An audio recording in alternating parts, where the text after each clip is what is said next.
Hi, so I'm here with Maggie Rose Cunningham today, and I'll let Maggie introduce herself in a moment. But I just want to let you know that today we're talking about Maggie's work, Maggie's current work. She's just started with the goddess Freyja. So, as part of my work with deity, I did my psychology thesis on deity, the role of particularly patron deities in people's lives, and looked at it from a connection and attachment point of view.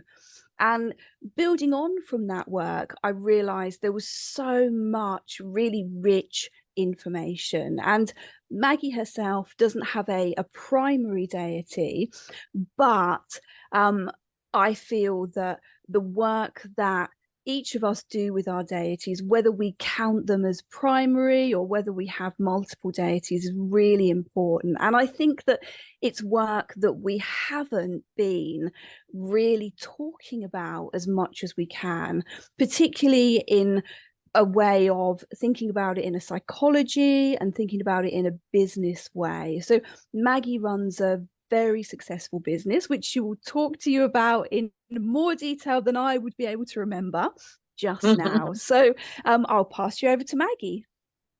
Hello. Thank you, Katie. It's really nice to come and speak to you and to have a little bit of time to talk about deity. Yeah, because I've been working with deities, like you said, with multiple deities for many years. And probably through my service that I work with Odin, who I've been working with for a very long time. And if there was a patron of primary, it would be Odin for me, but there are others who are incredibly strong as well. But my service to him is the work that I do in the business that I run and the community that I serve. And that means that I work with lots of other deities to bring their stories out, and I do story work.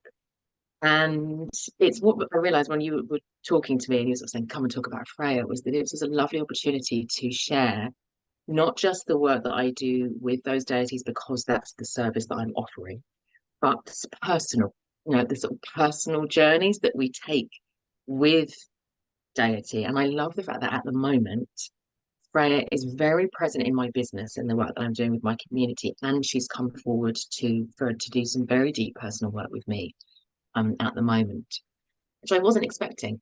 And when you said, come and have a chat with me, to come and talk to me about Freya, I was like, I don't know anything about Freya. I can't possibly come and speak to Katie about it. And then I sort of looked back and I was like, oh, she's been present for quite a long time, really. So I thought what I would do is tell you a little bit about my journey with Freya and why it is that it should have come as no surprise to me that after literally, I think it was 2 days before you got in touch and said, we'd like to do this. I entered into an apprenticeship with Freya, which I wasn't anticipating. And obviously you didn't know when you came and spoke to me. So I'm very excited about that. Yes, but look, my work is primarily, as people will know from Northern tradition work, is around the runes and working with the runes, which is sort of Odin's gift. But I am very aware that even with the first program that I launched, Awaken to the Runes, the first story that I share with Fayu is Freya's story, because I teach through story. So she's always been there in the background, sort of saying, just aware, just aware. And for me, I feel as if as I move forward more and more, I realize that she's like the counterbalance to the more Adinic, sometimes like sort of head path and the sky and the path of the sky and the energy coming down, which has been very, very dominant and present, I think, in our society for a long period of time, a sort of masculine sky god energy, whether or not it's Odin or Zeus or Jesus' dad. But that coupling of that with the earth energy and the feminine, it's like so important, and it's that channel between the two and moving between the two. And I feel as if that's what Freya has always, why she's always been present. So go, hello, I'm here in the background. So I realized that the first ever Wiccan ritual that I did, which I did like at home before I went and found a training group or joined a coven or did anything like that, was to Freya and Frey. And I loved it. I really, really enjoyed it. But I never worked with Northern deity again in a Wiccan context after that because somehow they didn't quite mesh for me. I was like, oh, it was lovely, but it didn't sort of feel right. And I tried to sort of make it more Northern. So I put in um the quarter guardians, the dwarves of the quarter, the winds on it, the Mhm. Nordri, Ostri, Sudri. Oh, I can't remember the last one's name now. It's such a long time ago. But and called them in. I did all of those things. And it was lovely, but I was like, no, it's not right. And I don't know whether it was a Freya saying it's not time, or you need to go and understand the foundations of Wicca and the foundations of the Northern tradition separately before you start to sort of move anything together. But it was actually a really early first contact that I had with Freya. And then I started working with the Dithia, with our feminine, ancestral lineage, land lineage, family lineage, whatever you want to be, deity lineage. And I was very aware that Freya is one of her titles is Vanadis. Mm. So she was just sort of there saying, I'm in the circle, just in the background, but I am there. And every now and then she would pop up for me. She would come and I would do like a little ritual to her, a little rite to her, just sort of learn from her, really. I think she's always been a tutelary deity for me. First work that I ever did with the dead and the ancestors. She was always present. I always feel her being present there. And anytime I was in trouble, she would sort of be there in the background. And it was God, it was a few years ago now, but relatively recently in the grand scheme of things. I was just doing a journey on a Drazzle. You do a shamanic journey, I'm doing things, and then suddenly Freya was there, and she's like, "Hello," and I was like, "Oh, hello." I wasn't expecting to see her; she wasn't part of the plan. And she said, "I need you to come over here and do this." And I was like, "What is it?" And she was like, "You need to promise you're going to do it first." And I teach all of my students never say yes to something unless you know what it is. You always find out first before you do a promise. And this is the only time I've ever broken that rule. And I was a bit like, she's been on the journey for a very long time and she's always done me right. And there's like, oh, I was like, okay then. And she took me down into the valleys, like really, really deep valleys. They weren't in Helheim, but they were sort of down in the roots of the world tree and into these cracks in the earth. And it was a really sort of barren, horrible landscape that we went into. And she took me down into this valley, and there was you could hardly see it, but I realized after a while that some of the stones weren't actually stone. It was this huge dragon, but it had no color in its body at all. It was like it had been sapped of all life, and it was almost the same color as all of the stones, and it was sitting on 5 eggs. And she was like, "It can't move because it's looking after the eggs. The eggs won't hatch because it doesn't have enough life force, doesn't have enough warmth. I want you to adopt this dragon and all 5 of the eggs." And obviously, I'd already said yes. So I was like, okay. So I won't quite a bit with you, but it was a long devotional process with this dragon and a lot of, I have never lit so many fires in my hearth whatsoever. And I had like my little pot of gold by the fire with like a coin representing every dragon. I dedicated every single one of my savings accounts to those dragons. You know, my children's savings accounts are just they each have a dragon guardian. He taught me so much about working with dragon through that period of time. And that was, I still have just a little bag with the dragon board on my altar here today. So that was, a long time ago. So she brought that through. And I don't know whether she was almost, what's the word I'm looking for? Sometimes you have to give before you receive, don't you? And you don't know what it is that you're going to receive, you know? So I had an experience. I'd already burnt out in work once. I'd left my job. I was very, very sick. I was very ill. And I went back into work, and then the same thing happened again. And I was like, oh, why has this happened again? Because I'd done so much work in healing, but I realized that it was the environment that was breaking me. So it didn't matter how much I learned to heal. We're sort of just plastering over the edges, aren't you, when you're working in an environment like that. So I went and I found a company called One of Many who specialize in women's leadership, and they work with archetypes and I went to do this training with them. And I was sitting in this training, and it was very professional executive training, just like watching what's happening and so on and so forth. And then I was like, my little witchy senses went on. I was like, "Oh, what's happening here? They are holding space. I know it. I could feel it. There was like a circle Mm. around the the the room, and they've set intentions. I could feel it. I could feel it. I went up at the lunch hour and I just looked at the reception team and I was just like, "You are holding space. I know it." And they're like, "Yes, we are." And I was like, "Oh, good." And that's why I went on to train with them. And they work with feminine energy as archetypal feminine energy. And Freyja came forward and she was my patron for all of that work because I realized that they work with the warrioress self, they work with the lover self, they work with the mother self, the queen self, and the sorceress self. And I was a bit like, well, Freyja is all of those things, isn't she? And this is one of the reasons why I love her so much because she helps us to embody these different aspects, to feel into our edges in each of these areas and to travel like between them and to bring our magic out into the world that way. So, she was this sort of gift of restorative life force energy. She led me there and I worked with them and I trained with them as a coach and trainer, and all of that is now in my business and in the way that I work. And yet still she was still on the edge a little bit, I'm there. Yeah, this is fine. Keep going. It's all lovely. And just recently, she's come forward and said, Odin is the patron of my Awaken program, which is my foundations program for the runes.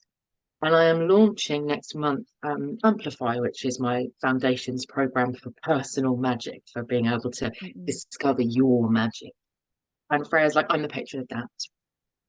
Okay, we can make that work. That's fine. And it's nice to have a patron. I like to have, a deity to partner with when I'm And why to your program. do you think Freya's energy matches so well with that program? The thing is, because it was a process of discovery for me and of recognizing that whereas Odin is on the throne, isn't he? He's on the Mm. throne of Asgard, and he does go out. He's the wanderer, he goes Mm. out into the world and he goes in disguise and he discovers new things. But he always has a place of safety that he comes back to, where he is in charge. Freya is different. Freya left her place Mm. of safety and became an exile. You know, and she did that to create peace Mm. in the world. And she, in all of the stories I've ever seen of her and every teaching she's ever shared to me, she says, I had to prove my worth to a society, the Aesir, who didn't see it, Mm. who had lost connection to this part of their magic, or Mm. maybe they didn't know. She teaches Odin safe. He learns from her. And I think that's why she came forward. She is like, Mm. in the modern world today, we have skill sets that we very deliberately and carefully do not label as like magic. Mm. Even though you and I both know that there are people who are, Mm. any time that we're asked to connect with vision. I have this in leadership so much. You're taught all the way through, no, no, no, no, you have to just go with the evidence base and be analytical and Mm. rational and all of those things. And then suddenly you get put into a leadership role and you're told, well, you need to be empathic and you need to be visionary and you need to trust your intuition and you need to be, working with your people and putting the right people together and all of these things. And you're like, hold on, you told me not to use any of these things. And now suddenly you expect me to turn it all on. And, where does that come from?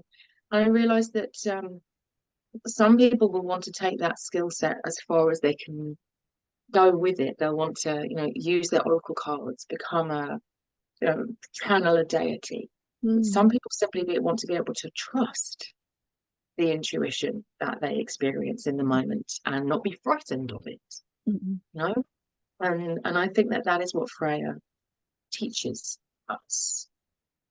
She brings that part, and she helps us to step into our brave a little bit. She says, I Mm. talked about this in a live yesterday with one of my in my lovely community, and we were talking about, if you take out the deity side for a minute, because I do think that Mm-mm. the Norse gods, more than probably any other pantheon I've worked with, understand the human condition and vulnerability.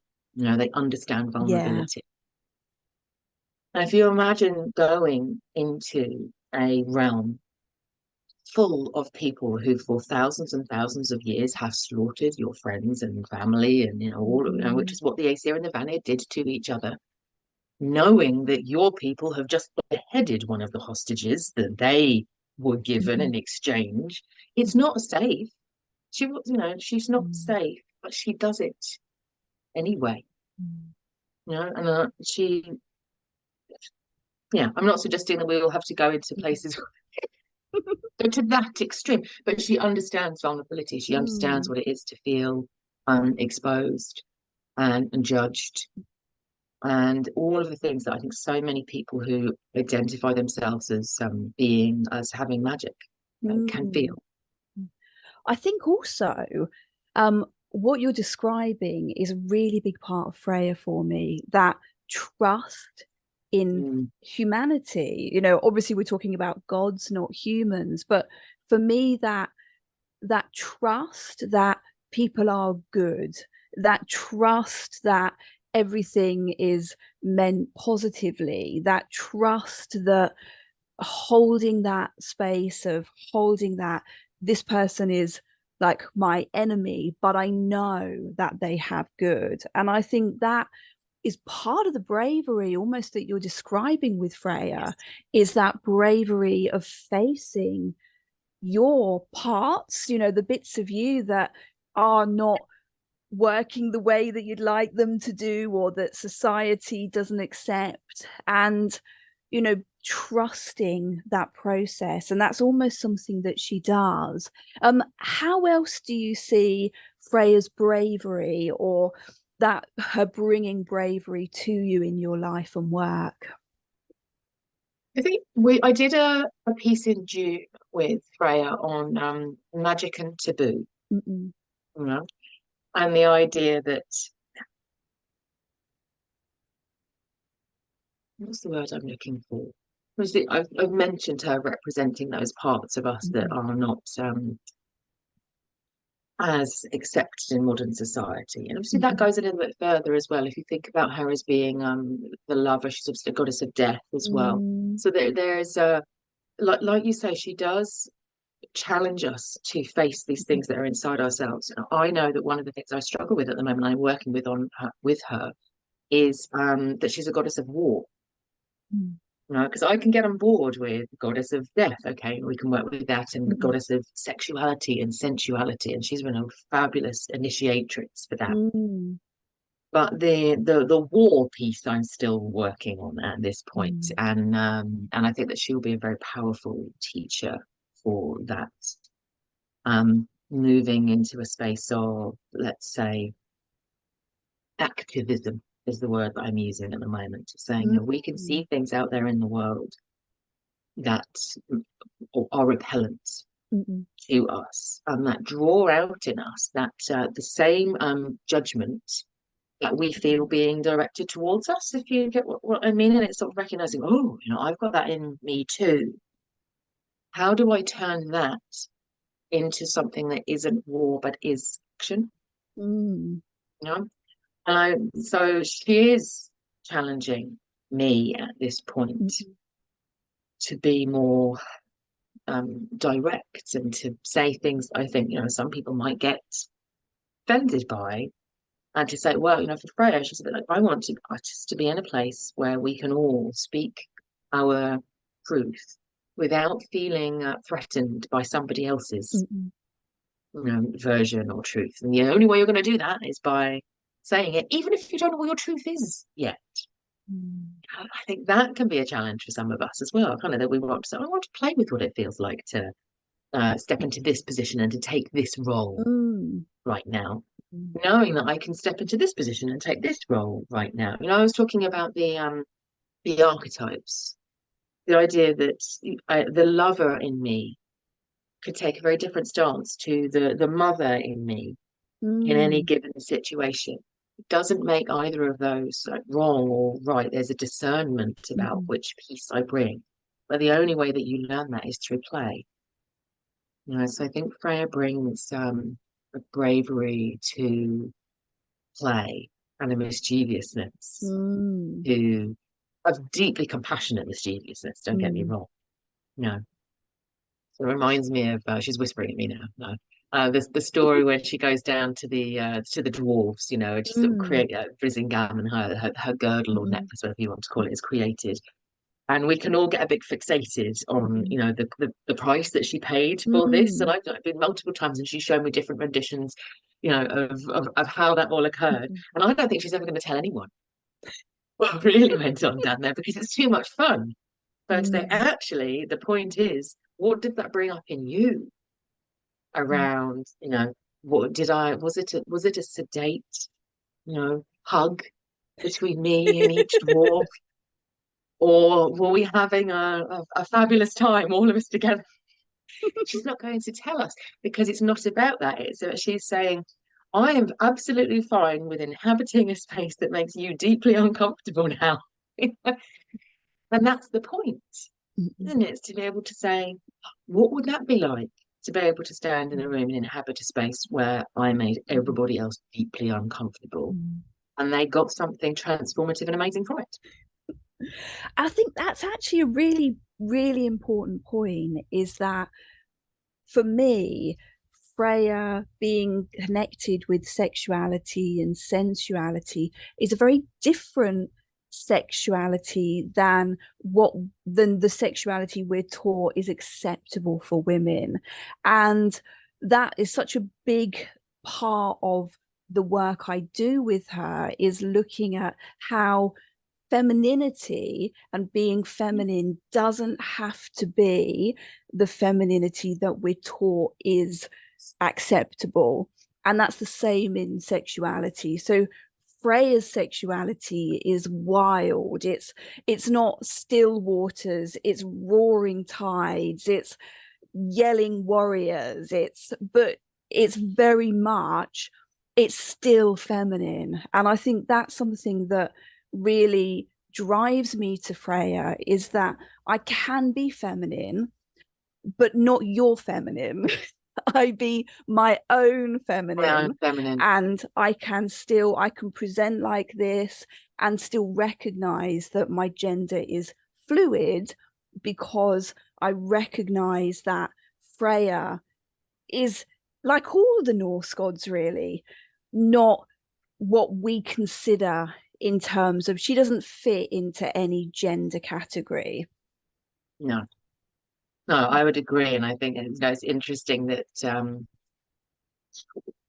Odin and Loki Mm. as well, sort of accused of Mm. being less than masculine, because of the work that just because of the work that he does with Freya.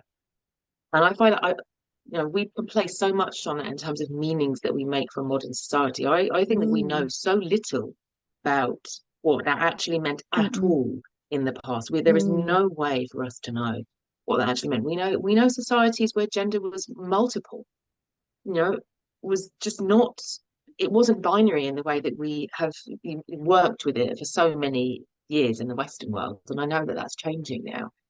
But I think that we've just sort of put this veneer over the Mm. top of that, what that might mean one way or the other. And what I take from it is I say, well, I think, it's brilliant that the All Father himself Mm. was able to be gender fluid, and his best Mm. mate was a mother. But that's the piece that I take from it. And I think that yes, Freya is, I think, perhaps such an important deity to work with, to help us to understand that we are so much more than whatever we've been told we are, whatever the stories are that are available to us Mm. in the moment. And that, yeah, we get to explore ourselves. We get to adventure into ourselves. You know, the work that I'm doing, which is like my personal work, which is where Mm. she's come forward and said, we're doing this apprenticeship together, has come forward because I'm doing I'm training as an embodiment coach at Mm-mm. the moment. And I've realized that I can get deeper with Mm. myself through movement than I can with words. And I always Mm-mm. think of the words as being Odin's gift. And obviously, we Mm. can't speak the words without the body, you know, and so they're in Mm-mm. total union with each other. There's no real divide between the two, but we've been stuck in the story world for so long. Mm. But actually moving back into the body and exploring yourself through the body and through movement, Mm-mm. and embodying like a bear or wolf. Mm. It's very like Freyja is so wonderful to help us to work in that Mm. way, as well as those sort of yeah, tender, Mm-mm. sensual, really, there's there are this my finger is just as sexy as any Mm. other part of me. Sort of Freyja teaches that, doesn't it? She doesn't say, "Oh, Mm. your sexuality is not located in particular parts Mm-mm. of your body. Like Mm. explore all of yourself as a sensing Mm-mm. being." Explore your edges. And I love doing that work at the moment. She's so present, and I can go so much deeper when I invoke her, Mm. before doing that work. I literally sometimes feel that she's dancing with me or guiding the movements, like she's behind me, Mm-mm. guiding where my arms might go, or saying, "Why have you not explored the back of your skull as a place of eroticism?" Why, I don't Mm-mm. know. But I will now. Thank you very much. It's those sorts of things that she offers us so much with that. Um, when we don't have human teachers, I'm very lucky that I have a human teacher who is absolutely fabulous and wonderful. Mm-mm. You know, but the gods will be there for us too, or Mm. maybe lead us to the teachers that we Mhm. need. So it's really interesting that you talk about Freya as being a divine teacher. And Mm, I think that's one of the things that came up a huge amount in my research, this idea of the deities leading us to things that we would never find on our own. So what advice would you give somebody who is looking to be mentored or taught by a deity, but particularly by Freya? Hmm. I think to a certain extent there's doing your reading and your research stuff. Mhm. I tend to work on the basis that, well, what can I do that I think the deity might like? There's an invitation, isn't there? There's starting to be active invitation to that Mm-mm. deity. And saying, well, what do they spend their time and attention on? What do they enjoy? Even if they're modern correspondences, so like Mm. people always talk about strawberries with Freya, don't they? And I don't Mm-mm. think that that's actually anywhere in the ancient literature, but they're like, okay. No. But there's no reason why Mm. you can't be like, okay, so I'm going to start thinking about like my food in that way, as if Mm-mm. Freya was with me and saying, Mm-mm. what could I choose that was the most delicious in this Mm-mm. moment, to um, be with her in that sense. So there's an invitation.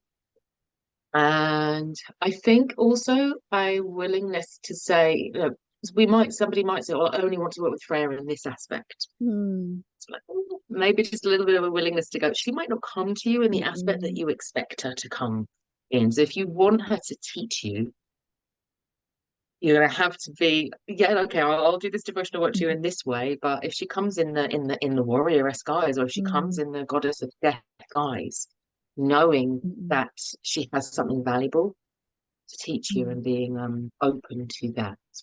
And I think looking out for little moments of connection, being ready for them.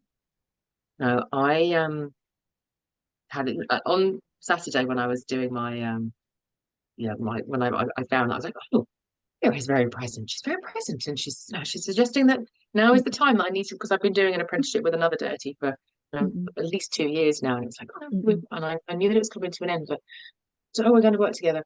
And I thought, okay. And I shook out my bag because I was looking for a pen to write down Mm. something.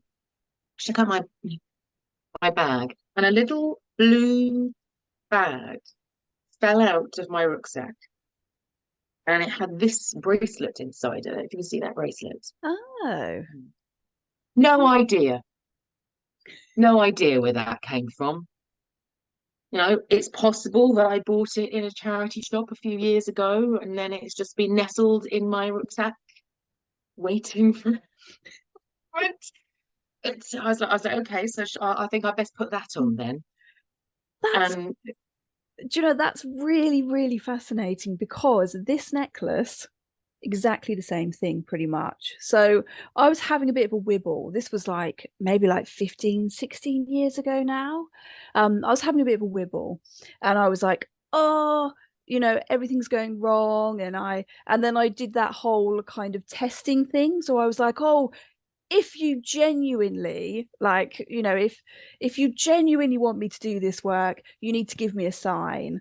And then like, literally less than an hour later, my husband comes downstairs and goes, oh, this is a really nice necklace, isn't it? I wonder where this came from. Do you remember buying it? And neither of us could. But this has God. now been since then my Freyja necklace. So it's Mm. really communicating via giving you jewelry. I mean, who doesn't want a deity that does Yeah, that? absolutely, absolutely. And I think there is something there about recognizing that there is a moment when, there was a moment when it came out of the blue bag, and I could have gone, well, clearly what must have happened is I must have got it in a second-hand shop and it's been in the rucksack all of that time. And it's an absolute and total and utter Mm-mm. coincidence. And I could have rejected the gift Mm. that she'd offered me. I could have done that. That was in my choice to do that. And in all likelihood, she wouldn't offer again. Mm. She would have, okay, that's fine. But you've just got a nice bracelet. Come on. Mm. Or you can say, I would have no way of knowing one way or the other. But the Mm. meaning that I choose to take out of this is that the deity is Mm. saying to me, you're ready, I'm ready, let's do Mm. this. And I, I have never, ever had a moment when if I made it that choice, then a marvelous and spectacular things have Mm. happened afterwards. Yeah. It's like the Gibo rune, isn't it? It's that like moment where you Mm. of exchange, Mm. where they offer you something, and what they are expecting, I think, partially is faith, isn't it? It's like faith or trust, and only you can choose whether you have that or Yeah. not. No one can make you, and no one wants to make you. It's Mm. entirely up to you whether Mm. you say, yeah, you know, this is the sign, or this is the thing, or now every time I wear this Mm. bracelet, I am making a deliberate choice to commune with Freya and honor her, which is Mm. essentially what I did by accepting it in Mm. that way. You know? And how does that trust feel to you? So that trust of actually, I'm not making this up. And yes, it's things that could just be a coincidence and it's just part, this is how the world works. But what does that trust feel like? Because I feel that this is so important when working with deity. Mm, yes, it's the word I'm looking for. There are times I think in life, whether it's in life or whether it's, and I'm like me, sort of running a business where essentially, like spirit is my boss. Mm-mm. I am at the table as well, just to be really clear. Mm. You know, that life looks hard, or there's like an abyss in Mm. front of us, that abyss of Mm. unknowing where you don't know. I remember someone asking me when I burnt out for the second time in my Mm. job, and I knew that I was going under, I could feel it. And I I'd lost most of my executive functioning at this point. There Mm. was very little there for me to do, like a list of pros and cons, like people will do. And I see this, Mm. I said that. And I did like what we've just said. I said, like, send me a sign, send me a sign. I got a massive sign. I'm not going to go into that now. It was Mm. amazing. It was truly, truly amazing. Mm. And I had no idea at that point what I was going to do. Um, I was the sole breadwinner for my Mm. family. I was tired and exhausted. And I could have gone into work and said, I need to be written off. I'm going to go to the doctor, and I Mm. could have been signed off, and I don't know how long it would have been for. And I could have then gone Mm. back to that job when I had recovered. Mm. But everything in my heart was saying, no, no, it's, this is not the path. Mm. But it was that trust in my connection to spirit that let me do that. And when you have that, when you sort of feel that sense of, like, I was talking about the dancing, and feeling Freyja Mm. behind me. And it's like being able to lean back and know that you're held. That's what it feels like to me. It feels like there is Mm. a being of such vast strength, so much bigger than myself in this incarnation as I am, who is saying, you don't know the way, but you know the next step, and I am with you. And if I hadn't done that, I wouldn't be in this place now talking to you, and I wouldn't Mm. have gone and done all of the training with with one of many, and I wouldn't have launched Mm. Awaken, and I wouldn't be running the most amazing business I could possibly ever imagine, and getting to work with people who I adore, Mm. every day. And that's an affirmation as well, isn't it? So Mm. you don't have to go, you don't have to like leave your job knowing that Mm. money coming on to feed your tiny Mm. child. I think my youngest was how old was he at that time? I'd just come back from maternity leave. Yeah. So yeah, he was just over it. He was like 18 months. Mm. You don't have to be that big, but it's those first steps of trust, isn't it? Is that Mm. what does that trust feel like? That's going to let me do the brave thing that I know in my heart I want to do, but I just need Mm. to be held as I do it. That's what it feels like to me. And that's really such a lovely story, particularly linked in with the Awaken course. And I think, a lot of the people that work with you also work with me. And, we have a huge kind of crossover in kind of attending each other's stuff as well, of course. But the one thing that really shines through is the amount of love that people have for awakening. So when they've done the awakening course, it's very, very different to the way people talk about other programs. There's so much emotion, there's so much community, there's so much, that sense of being held, where you're talking about holding space, that sense of people really, really benefit from it, and they gain so much more than knowledge and self-development. They gain this huge sense of connection. So hearing that Freyja's role in this, Odin's role in this, the fact that you as a business owner and as a teacher feel so held, it really explains it, if that makes sense. Mm, yes, it does. It's those the things that they have given to me are what I want people to have, and that's why I created Awaken. So I was like, well, I was looking for that way of experiencing the roots, and I Mm. and I didn't find it. There were teachers out there who were putting out like a small, like a Mm. day course, something like, which was wonderful. It was great. Mm. I was like, no, I want to go as deep as I possibly can. And Mm. in order for us to go deep, we have to be held securely. Mm. We cannot go to our edges and find those depths and take those moments where, when people speak of, I had a few students who, like, I've never used my Mm. voice before, I'm a terrible singer, I just would never do it. And then writing to me, I found my voice and I found it. And when I Mm. sing the runes now, I can Mm. feel the power coming through me. I mean, that I cannot tell you how precious that is Mm. as a gift to me, to know that Mm. I have helped someone else Mm. to have that. And people who trained in and other traditions as well, and they'll say, well, how did you do that? That felt different, working with, we did this thing with the rune, and Mm. it came from a different place in my body. We talk about the earth. They're like, oh, it was like the Mm. energy rose up through me from the earth and came out. How did you do it? I'm like, I didn't do it.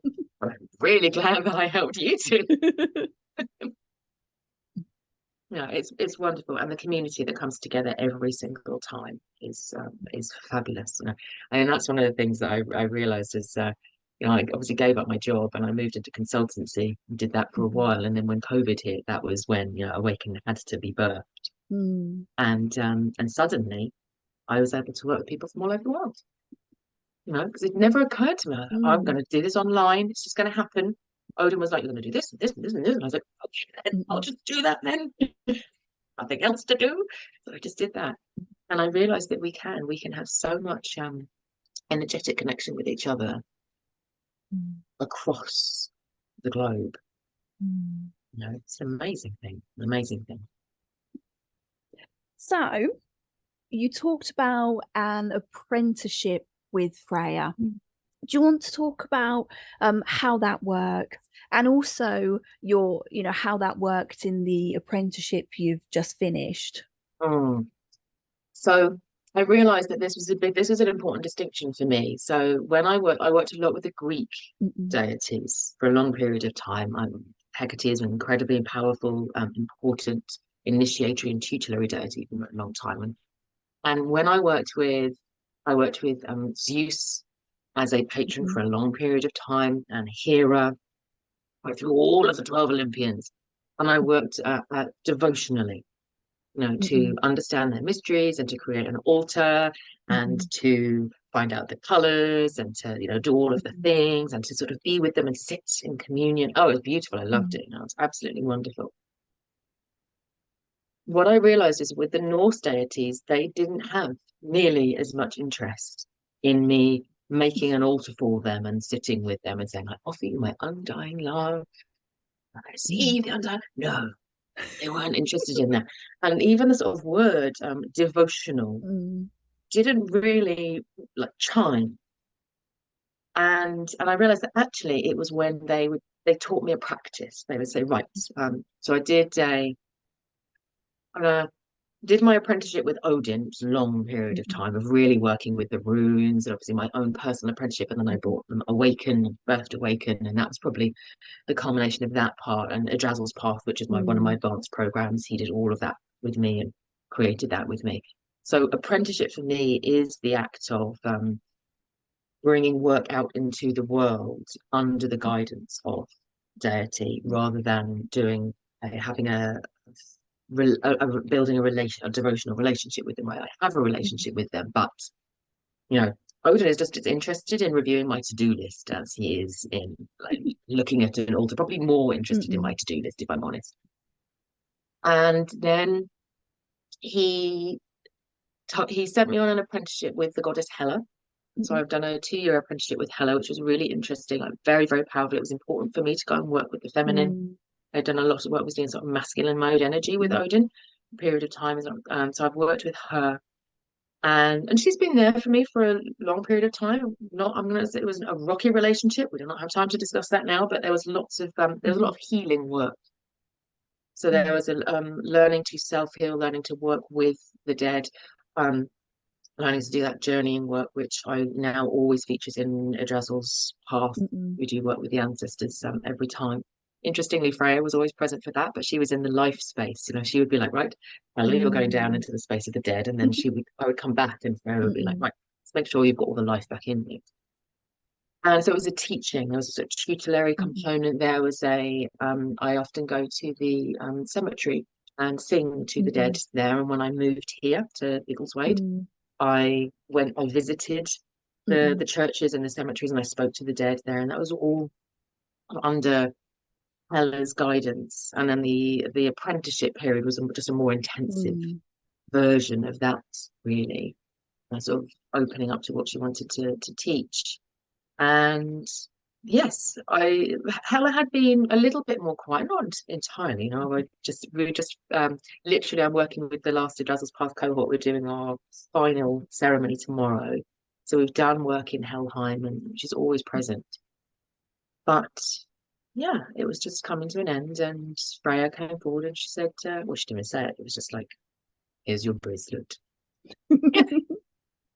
It's time you're going to be entering into Mm. the apprenticeship. And I know that it's related to the embodiment work that I'm doing. Mm. I know that she's basically said, you will not be able to take this work as far as you want Mm. to without me guiding you. And Mm. that's probably where an apprenticeship comes in. It's a little bit like the difference between someone saying, well, I'm going to train as a stonemason from a book, or I'm going to have an Mm. actual stonemason to come and teach me how to do it. I think that's probably the Mm. difference when you think about apprenticeship. It's saying, okay, there's a body of work that's waiting to come Mm. through, and And you need a actually, master to teach you.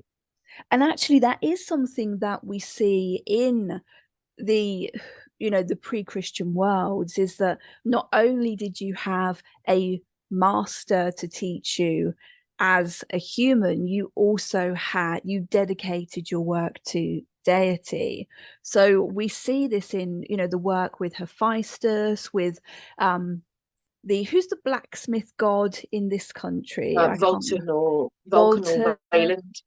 Yeah, well, Wayland. So we see that actually a lot of trades do have this I am dedicating. I mean, even if you look at the science trades and you look at Thoth, or you look at, even kind of the medical professions, you Mm. promise to do no harm. And part of that promise is linked with deity. It's linked with that kind Yeah. of, the a very specific classical deity. You're not promising to God, but it is still today, when we work as medical practitioners, we still promise to do no harm in the name of. So you're entering into such an ancient tradition here, to have both your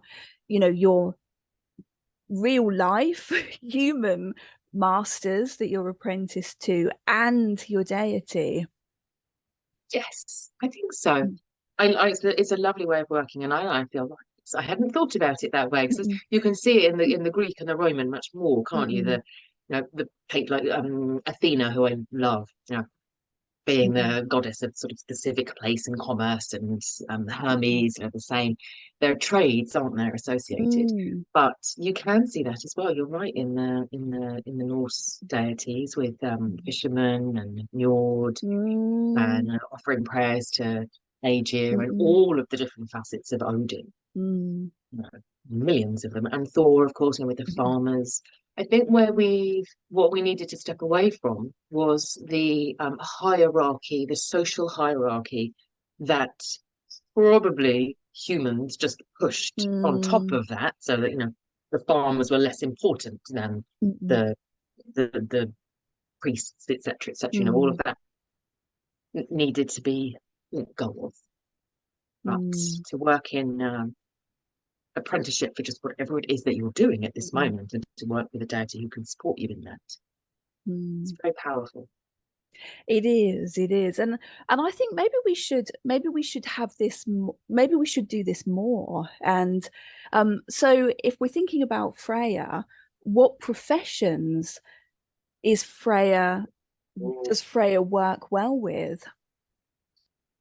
Well, for me, first and foremost, there is anyone who is in the leadership role Mm-mm, is, absolutely, absolutely, Freya is going to be there. mm, Anyone who works in a creative role, because she is a muse. mm, She's very much muse. So they're getting in touch with your creativity. Anyone who works with like connection and relationships, particularly mm, physical. So I'm thinking about like physical therapists, and mm, not so much people who are like classic healers necessarily. mm, You might go to Air and Frigg, or maybe Mengloth, if you wanted mm, to, if you were thinking about that with sort of the healing side, but that the sensuality side, that like kindling of life force in others, we talked about, didn't we? mm, No, mm, anyone working with the dead, mm, working with those spaces of grief, and mm, of helping people who have experienced grief. Because mm, Freya is a breathing back into life, isn't she? She is an invitation back into mm, life. She recognizes that process of death, mm, and you say like, draws us into that, and then that moment of release, and then she draws us back into life when we're ready.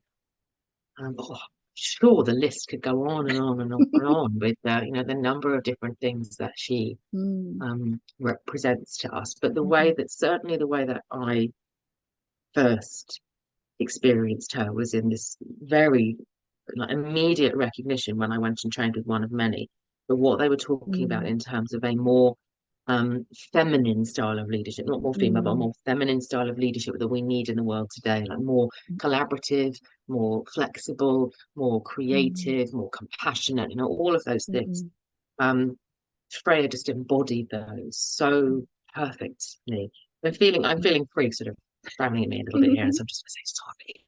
Yes, I've worked and with Freyja me. as well under Manny. Mm, She's a patron of one of my other programs. But obviously, mm, everybody's different. Collaboration, that's mm, Freyja. Freyja is well, she collaborates. She's an individual, isn't mm, she? No, Freyja, in the way that Frigg really promotes mm. collaboration between people. Yeah. The way in which she like delegation, Mm, anything like that, we'd be going to Frigg. We mm, mm. teach us how Oh, to do that sort of your queen energy. sorry, Whereas Freyja is the presence in the you bringing of the. you broke Oh, up a little I've bit gone there. funny. Yeah. Yeah, you broke up a little bit there. Do you want to Am I back repeat again? that bit? Yeah, you're back again. I broke up. Oh, but probably that was Frigg just frowning, wasn't she? Because we'll leave it there. Yes. So I was just saying that whereas Freyja might represent the individual when we're standing in sort of like Mm-mm, being to become a leader and be in our presence as a mm-mm, leader. Frigg is will teach us leadership mm-mm. skills, in particular collaboration skills. Yeah. Mm, So I just mm. just wanted to put that bit in there so as not to offend. Excellent, excellent. So, it's been really lovely talking to you and really learning also more about your Mm. work and more about how you work with deities. And it sounds like it's going to be the start of a really, amazing and transformative 2 years for you. So I'm really excited about watching how it goes. So yeah, I'm gonna sort of finish this interview now, but I'm going to give you the last word to really tell us where we can find out more about your work. Absolutely. You can visit www.magginrose.com and you've got my blog there and lots of resources about the runes. If you're interested in any of my programs, you can visit the shop and you'll see them all there and you can go and explore as you want. And I also have my free hearth space community, which is on Mhm. Facebook. So you can, again, there's a link down the side on the website where you can come and join that community as well. I do it live every Monday into that community, all about these topics. So at the moment, we're looking at the Mhm. magician, and we're working with Freyja as our patron for the next Mhm. 3 weeks. So yeah, exciting times. Brilliant. So we'll all look forward to seeing more of your Freya work and really lovely to talk to you. Thank you so much, Katie.